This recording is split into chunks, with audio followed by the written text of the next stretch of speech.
One of the things I wanted to show you folks about the new Wits End bulkhead fitting is when this ships to you, you get the bulkhead fitting, you get some hardware, and you also get this little acrylic template. And so you may be looking at the template thinking, okay, it's kind of odd. Why do I have this? Well, when you're trying to position this, you'll notice that where the laser etching is. Now, some of you could say, it doesn't make a difference where this is going to be. This can land wherever I want it to land. Or you could say, you can be very specific in how you want this thing to look and positioned and rotated on whatever surface you're going to be mounting this to. So that's why these little acrylic templates were made up. You'll see the outside etch actually matches with the piece itself. The 3 holes correspond to the 3 holes that have to be drilled out for the piece itself. The 2 ears get one size, the one in the center gets a different size. So the idea for this is, let's just say for the sake of argument, this is your bumper. And so this is just a face that you decided, hey, I'm gonna mount this here. Well, you may not know, and you're sitting there trying to eyeball where this is on the bumper, or you can take this and slide it wherever you want it to be, orient it however you're going to be, and then at any point you could say, you know what, I want it to be there, and you could just hold it in place, or you could take a quick piece of tape so that it doesn't move.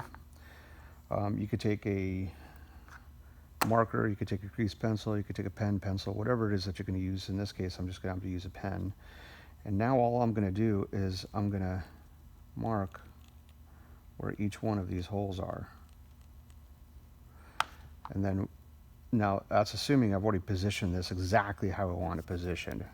Now this can be removed, and I'm left with the 3 holes there.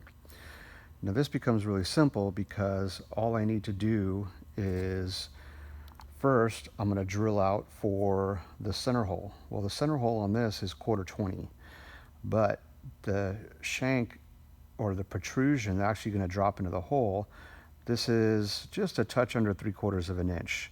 So, which is the same as most other bulkhead fittings for 1/4 or I'm sorry, for 1/4 MPT. And so all you're going to do is you're going to find on your step drill 3/4, and you'll notice where it says 3/4 right there. And just as a easy indicator, what I'll do is I'll come in here and I'll mark off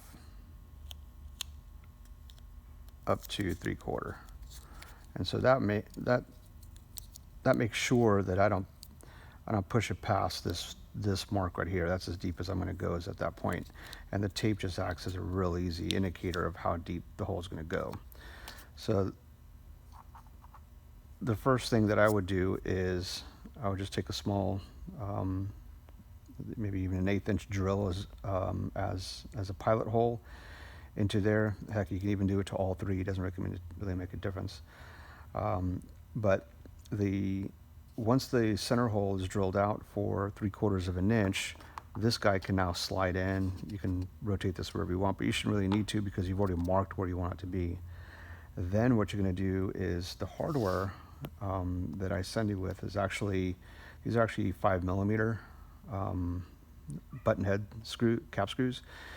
And so I know some of you may not have a 5mm drill bit, and that's okay. You can actually use a 13/64 drill bit in its place. Go ahead and drill those 3 out to 13/64, and now you have your holes for mounting the bulkhead fitting itself into the material. And so once this goes in, you have the bolts. On the back side, you have a nut and then a washer. Cinch down all 3, and what you're left with is this being fairly flush with the surface of the bumper. You have a 1/4 why do I keep saying that? It's actually a 1/4 MPT pipe thread. From here, you can put any air coupler that you want, or it could even be another air fitting of your choice. On the back side of it, typically behind, in the back side of the bumper or the back side of a set of drawers or whatever, this is where your fitting would go, so your tube would go into. So this is really just is just a much sexier version of the same stuff that's kind of out there now.